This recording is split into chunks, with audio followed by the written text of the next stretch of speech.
கச்சியப்பர் உடம்பினை ஒருத்து நோற்பார் உலகெல்லாம் வியப்ப வாழ்வர் அடைந்தவர் காப்பர் ஒல்லார் கழிவு செய்திடுவர் வெகும் நெடும் பொருள் பலவும் கொள்வர் நித்தராய் உறைவர் ஈது திடம்பட உமக்கோர் காதை செப்புவன் என்று சொல்வான் என்று அழகாய் பாடல் வடித்துள்ளார். கடகம் என்ற ஊரில் குச்சகன் என்ற முனிவன் வாழ்ந்து வந்தான். அவனுக்கு கௌஷிகன் என்ற ஒரு மகன் இருந்தான். கௌஷிகன் காட்டிற்கு தவம் இயற்றச் சென்றான். அசையாத ஓவியம் போல் மௌனத்தில் அமர்ந்த கௌஷிகன் உணவும் உறக்கமும் இல்லாது குறையில்லா கடுந்தவம் செய்து வந்தான்.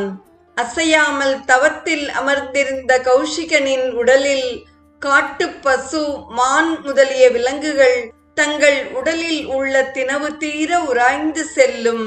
இந்த ஒரு அற்புதமான காட்சியை ஓவிய மௌனம் உற்று ஆங்கு உணவொடும் உறக்கம் நீங்கி தாவர நோர்க்கும் வேலை தடமரை கடமையாதி மேவிய விலங்கு தத்தம் மெய்கண்டூயம் யாவும் போவது கருதி அண்ணான் புறத்திடை உரைத்துப் போமால் என்று பாடுகிறார்.